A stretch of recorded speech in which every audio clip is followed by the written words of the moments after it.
Have you ever felt that strange, almost magnetic force pulling you in two directions? On one hand, you feel the urge to rise above, to accomplish something meaningful, to finally become the person you know you're capable of being. But then, there's that other force, this quiet resistance, almost like something inside you is holding you back, preventing you from moving forward. It's the kind of feeling where you can't quite explain why, but you find yourself stuck, unable to take that first step. Carl Jung, one of the most profound thinkers in the field of psychology, called this internal battle the shadow. He described it as that hidden part of ourselves, the one we don't like to acknowledge, the part where our fears, insecurities, and suppressed emotions live. It's not the part we show to the world. In fact, it's often the part we desperately try to keep hidden. But here's the thing. This shadow doesn't stay out of sight. It shapes our actions in ways we don't even realize. Take a moment to reflect. Have you ever had a big dream, an ambitious goal, but when it came time to act, something held you back? Maybe you felt a burst of motivation, but then you froze. The ideas you once had seemed out of reach. That's the shadow at work. It's not laziness. It's something deeper, something unconscious. It's that part of you that says, what if I fail? What if I'm not good enough? What will others think? These fears, while hidden, are powerful enough to stop us from moving forward. They create resistance, a kind of mental inertia that keeps us in a state of wanting but never doing. And the truth is, this is where many of us get stuck. We think we're lazy. We think we lack the drive. But in reality, it's not a matter of capability. It's the shadow, holding us hostage with thoughts of inadequacy and fear of the unknown. It tells us it's easier to stay comfortable where we are, even if that comfort is holding us back. So we procrastinate, we delay, we rationalize, we dream, but we never do. So how do we break this cycle? Jung's answer was simple, yet profound. We must integrate the shadow. This doesn't mean fighting it or ignoring it. It means acknowledging it, understanding it, and using its energy to propel us forward. Once we face our own fears and doubts, they lose their power. Instead of sabotaging us, they become the fuel that drives us. The shadow isn't something to be feared. It's something to be understood and embraced. And when you do, you'll finally find the strength to take that first step, to move beyond the inertia and turn your dreams into action. Have you ever found yourself trapped in a cycle of overthinking? You know what you want, but every time you try to move forward, your mind spins in endless circles, analyzing every possible outcome, questioning every decision. It's as if the more you think, the less you act. The pressure of getting it right paralyzes you, and in the end, you're left with nothing but a sense of frustration and stagnation. Arthur Schopenhauer, the German philosopher, argued that this mental paralysis is a fundamental part of the human condition. According to Schopenhauer, we are caught in an eternal cycle of desire. We want something: success, love, security, happiness. But as soon as we get close, the feeling slips away, and we find ourselves wanting something else. This constant striving, this never-ending chase, creates a restless mind. We're always thinking, always imagining the next big thing, but never quite taking action to bring those thoughts into reality. It's this endless cycle of desire and dissatisfaction that Schopenhauer believed keeps us stuck. The more we want, the more we think about it, and the more paralyzed we become by our own thoughts. We imagine all the possibilities, all the risks, all the ways we could fail. And in the process, we miss the simple truth. Overthinking doesn't lead to progress. It only leads to inaction. Think about it. When you're caught in a loop of overthinking, you're not moving forward. You're just spinning your wheels. The fear of making the wrong choice, of not being perfect, keeps you from making any choice at all. But the real breakthrough happens when you let go of the need for certainty and accept that action, even if imperfect, will always move you further than endless contemplation. Schopenhauer's philosophy encourages us to embrace the discomfort of making decisions, even if they aren't flawless. Action doesn't require perfection. It just requires movement. The more we allow ourselves to act, the more we break free from the cycle of overthinking. And the key is to realize that no matter how much we plan or analyze, we will never have absolute certainty. Life doesn't work that way. It's messy, unpredictable, and often requires us to take risks before we're fully ready. So, how do we escape this mental trap? The answer is simple. Take the first step, even if it's small. Stop waiting for the perfect moment to act, because it doesn't exist. The moment you let go of the need for certainty, you unlock the power of progress. You move from thought to action, and that's where real change begins.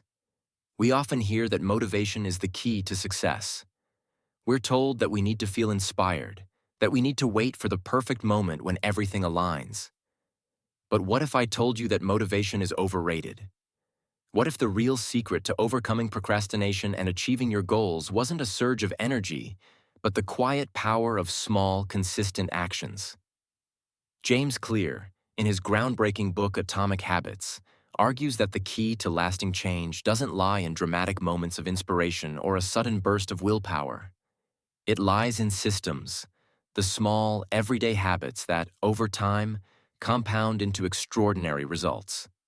The problem is that many ambitious people think they need to make huge leaps to see progress. They wait for the perfect time, the perfect idea, the perfect burst of energy to get started. But success isn't built on bursts. It's built on systems. Think about it. If you want to get in shape, waiting for the perfect time to start a rigorous workout routine will only leave you stuck.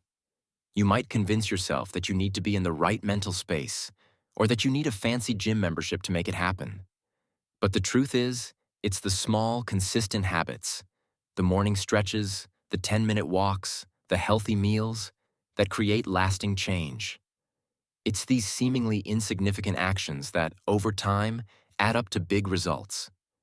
Clear's central idea is that habits don't work because we force ourselves to rely on motivation. Instead, we need to design a system that makes the desired behavior easier to do. If you want to write a book, don't wait for inspiration to strike. Instead, commit to writing just 500 words a day. It doesn't matter if you don't feel like it, or if your words aren't perfect.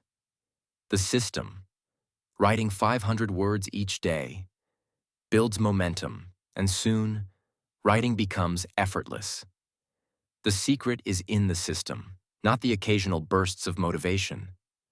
So, how do we apply this to our own lives? The first step is simple. Stop relying on motivation to take action. Create systems that make success inevitable. Break your big goals into small, manageable actions. Want to build a business? Start by dedicating just 15 minutes a day to research or planning. Want to learn a new skill? Spend 20 minutes a day practicing. It might feel small at first, but the compound effect of these actions will create momentum, and over time, your ambition will turn into tangible results. We all dream of success. We visualize the life we want, the wealth, the freedom, the recognition. But dreaming alone isn't enough. You've probably heard the saying, "If you can dream it, you can achieve it." But what if I told you that desire alone is just the starting point? That without a clear plan and the will to act, your dreams will remain exactly that, dreams. Napoleon Hill, the author of Think and Grow Rich, spent years studying some of the most successful people in history. What he discovered is that there's a specific formula for turning desire into reality. But it's not about wishful thinking. It's about creating a burning, obsessive desire and then converting that desire into organized, deliberate action. Hill's approach to success was grounded in something simple. Thoughts are powerful, but it's the actions you take that turn them into something real. If you've ever found yourself dreaming big but getting stuck in the gap between wanting and doing, Hill's insights will hit home. He believed that simply thinking about wealth or success wouldn't bring them into your life. You have to think, but you also have to act. And not just any action, focused, intentional, and consistent action. That's where most people fail. They wait for a sign, they wait for the right moment, and they end up doing nothing at all. Hill says you must act now, no matter how imperfect your plans might be. The key is to start. Consider this. How often do you get caught in the cycle of dreaming, but never translating those dreams into concrete steps? Whether it's starting that business you've always wanted or writing that book you've been thinking about, there's always a gap between the desire and the action. Hill's solution to this was to create a definite plan and start immediately. The difference between those who succeed and those who don't is action. Specifically, the courage to take the first step, even when you don't have everything figured out. So, how can you use Hill's formula to make your dreams a reality? First, define your burning desire. What do you truly want? Then, create a plan, a roadmap, however imperfect. And once you have that plan, start taking action, no matter how small. Each step you take will bring you closer to your goal. Desire alone isn't enough. You need a plan and the discipline to act on it. Hill's message is clear. Thinking is important, but acting is everything. We live in a world that tells us to seek comfort, to avoid pain, and to choose the path of least resistance. It's easy to get caught in the cycle of looking for shortcuts, for ways to make life easier. But what if I told you that the key to true growth isn't in seeking comfort, but in embracing discomfort?